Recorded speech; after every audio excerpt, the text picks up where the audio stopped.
Boa noite, Instagram, boa noite, YouTube, boa noite, amigos físicos, virtuais, boa noite, clientes. Última quinta-feira de 2022, última reflexão do ano, e eu estou passando aqui para poder fazer a nossa reflexão, a nossa mensagem motivacional, para desejar também a todos os meus clientes, seguidores, amigos que estiveram comigo durante esse ano. Eu comecei a gravar esses vídeos aqui no Instagram, depois mando lá para o YouTube, de forma sem pretensão, e esses vídeos têm ganhado repercussão, têm alcançado pessoas, têm me mandado mensagens que têm feito diferença, têm agregado valor. Eu sou muito grato por isso. De antemão já desejo a cada um aqui que o 2023 seja repleto de realização, que todos os planos de cada um que estiverem alinhados com os planos de Deus se concretizem, porque é preciso que nossos planos estejam alinhados com os de Deus, porque os planos de Deus são perfeitos para a nossa vida. Então eu já desejo aqui um ano de 2023 de conquistas e realizações. Vai ser um ano também de lutas, mas que Deus nos capacite aí a sobressair sobre elas, a vencê-las e nos tornar mais fortes. Sem muita demora, eu gostaria de contar a história de hoje. E por já estar aproximando o fim do ano, eu queria contar uma história que criasse uma certa retrospectiva aí. E eu sou um apaixonado por animais. Eu gosto muito, tanto é que meu canal de televisão favorito é o Animal Planet. Eu gosto muito de saber as curiosidades ali a respeito dos animais. E tem alguns animais de minha preferência, né? Eu gosto muito de animais selvagens, animais domésticos, eu gosto muito de cavalo, cachorro, mas de animais selvagens eu gosto mais daqueles animais mais empoderados. E um dos meus preferidos é o leão, o elefante. E o elefante tem uma peculiaridade que eu admiro muito, que é a memória fotográfica, né? Então, o elefante, uma vez que ele te viu, nunca mais ele te esquece. E essa memória fotográfica do elefante, ela, apesar de ser algo bacana, algo interessante, né, de se ter, como eu disse aqui, uma vez que ele te viu, nunca ele te esquece. Uma vez que ele decorou um caminho, uma vez que ele percebeu uma situação, nunca mais aquilo sai da mente dele. Esse também é um fator que joga contra ele, né? Eu vou explicar aqui nessa história o porquê que é algo que joga contra ele e o quanto isso dá para criar uma alusão conosco, seres humanos. Então, conta essa história que um aventureiro, um jovem que gostava de viajar ao mundo, ele quis visitar um desses países asiáticos, onde eles usam lá os elefantes como mão de obra, né? Nós aqui usamos os bois, os cavalos lá no arado, e eles lá usam uma força maior, né? Que é a força do elefante. E aí nessa viagem lá, que ele fez a um desses países asiáticos, ele conheceu um santuário de elefantes, né? Conheceu um lugar que criava esses elefantes para trabalho, mas também para preservação. E ali visitando, ele pegou uma pessoa ali que o conduzisse por aquele campo, e esse homem levou ele primeiro ao lugar onde estavam os elefantes menores, os elefantes mais novos. E esses elefantinhos, assim que eles desmamavam, eles eram levados para um lugar e eram acorrentados com grossas correntes aos pilares de concreto. Ele observou aquela situação, e o elefante, né, todo ser, criança, ser humano, o animal mais novo, ele gosta muito de brincar, de pular. Aqueles elefantezinhos, eles ficavam forçando ali para romper aquelas correntes, mas os elos da corrente eram grossos, o cadeado que trancava era grande, aonde eles estavam acorrentados também eram blocos de concreto pesados, e por mais força que eles faziam, eles não conseguiam romper aquelas correntes. Eles ficavam ali por um bom tempo, eles ficavam ali até atingir uma idade, perto da idade adulta. E aí ele observou aquilo e achou uma certa crueldade no que estava acontecendo. Mas ele respeitou, que era a cultura do país, né? Era a cultura daquele povo, daquele continente. E aí ele ficou ali observando aquela situação, os elefantinhos muitas vezes teimando em querer arrebentar aquelas correntes, mas sem a mínima condição de fazer aquilo, porque eles não tinham a força física para poder fazer aquilo. E aí ele foi vendo que na medida que os elefantes iam crescendo, eles iam relutando menos para romper as correntes. E aí ele chegou agora aonde ficavam presos os elefantes adultos, né? Os elefantes já em fase adulta. E aí ele percebeu que os elefantes não estavam presos como os elefantes pequenos a grossas correntes, mas a uma corda fina, uma pequena estaca de madeira fincada no chão. E ele achou aquilo de uma incoerência muito grande, né? Por que aqueles elefantinhos ficavam presos em grossas correntes, enquanto os elefantes adultos ficavam presos apenas naquela corda com aquele pauzinho? Se ele movesse a perna com mais violência, ele talvez se soltaria ali.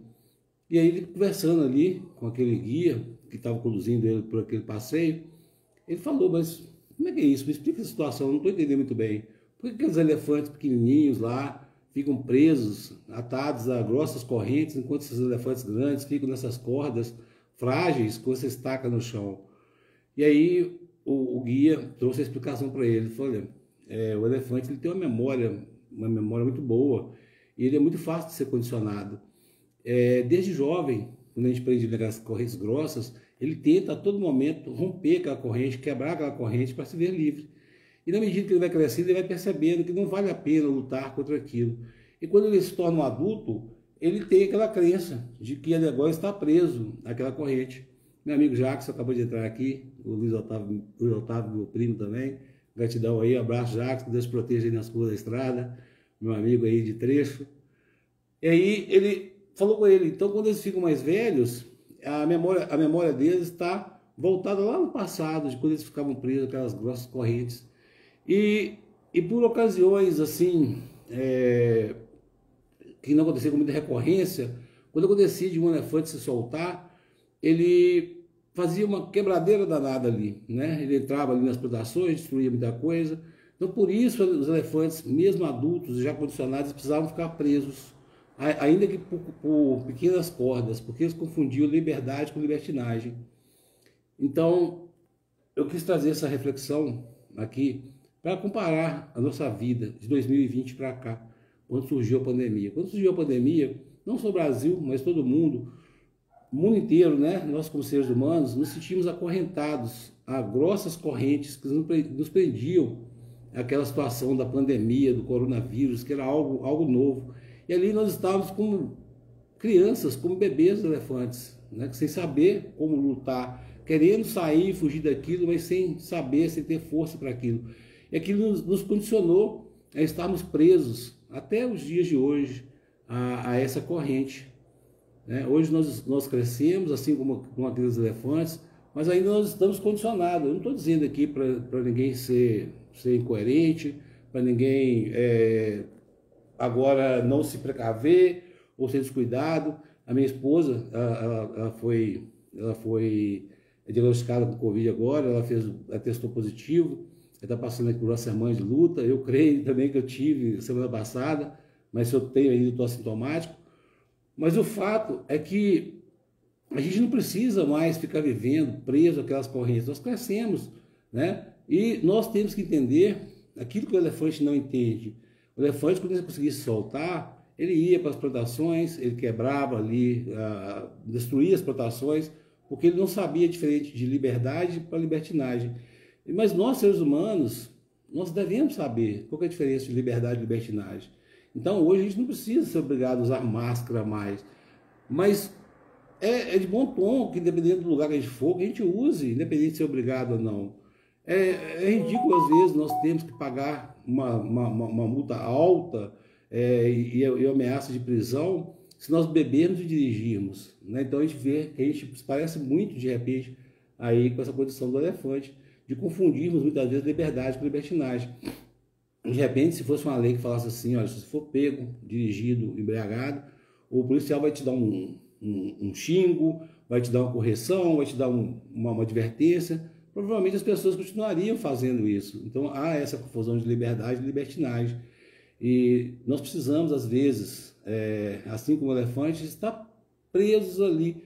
Mas não precisaríamos se nós tivéssemos esse bom senso, se nós tivéssemos esse pensamento de que eu sou racional, né? Então, o meu convite é para que em 2023 nós possamos romper com as correntes que nos prendem, com as correntes que têm nos dificultado a evoluir, a crescer como ser humano, estender a mão para o outro. Nós sabemos que a Covid não acabou e esse vírus cada hora vem uma variante, cada hora vem uma coisa nova. e isso não vai acabar. Então nós precisamos aprender a lidar com a situação, né? Nós não podemos, nós temos uma memória também, a gente acha que a nossa memória é curta, mas a nossa memória do subconsciente é uma memória tão grande quanto do elefante. E muitos traumas ficam instalados por longos anos da nossa vida, causando ali em nós situações que nos impedem de evoluir, disfunções emocionais, causando em nós ali crenças limitantes. Eu, como terapeuta, eu tenho recebido muitas pessoas que potencializaram as disfunções que tinham a partir de 2020 para cá, né? Então surgiram muitas disfunções emocionais, foi potencializado muita coisa de 2020 para cá, com medo desse coronavírus, né? Mas tudo se dá, como eu disse aqui, porque a gente não sabe diferenciar liberdade de libertinagem, porque a gente quer usufruir do bom, né? Então vai vir o carnaval aí ano que vem, provavelmente vai ter um aumento no quadro de coronavírus de novo. A gente vai ver, está vindo agora o Réveillon, a gente sabe aí que essas cidades turísticas vão ficar cheias, as pessoas não vão usar máscara, não vão respeitar a distância, não vão saber respeitar a distância entre um e outros. Então, se nós buscarmos agora ter uma consciência de que nós não somos como animais irracionais, e que nós podemos usufruir do direito da liberdade, sem partir para a libertinagem, nós podemos sim romper com essas correntes, com essas cordas que nos impedem de crescer e evoluir. Então, fica aqui o meu desejo de um ano 2023, onde você evolua, cresça, onde você rompa com suas correntes. Se você está passando por alguma luta, uma disfunção emocional, seja alguma depressão, crise de ansiedade, fobias, seja lá qual for a luta que você esteja passando, procure ajuda terapêutica. Não permita que essas disfunções sejam as correntes ou as cordas, né, que te impedem de evoluir, de crescer e de exercer o seu potencial, o seu maior potencial, de trazer para fora a sua essência divina. Nós somos seres que nós temos a centelha divina em nós, nós temos o fôlego de vida dentro de nós, soprado pelo próprio Deus. Então que nós possamos crescer, evoluir e romper com essas cadeias, com essas correntes que nos prendem. Eu, como terapeuta, eu estendo aqui as minhas mãos para você que hoje se encontra nessa condição, que hoje busca uma libertação, crescer e evoluir através do autoconhecimento, da clareza, do desenvolvimento humano. E eu, como terapeuta, não tenho o poder de transformar a sua vida. Eu tenho o poder de, através dos meus conhecimentos, da minha experiência de vida, de te passar e te conduzir, de passar informações e conduzir o seu caminho para a sua própria libertação. Então, mais uma vez, eu desejo aqui um ano 2023 de realização, de paz, de harmonia, de conquistas e de muita consciência, entendendo que liberdade é uma coisa e libertinagem é outra. Fique com Deus e até terça-feira, até 2023, um 2023 de realizações. Um abraço para todos nós e que Deus nos abençoe e que Deus seja conosco.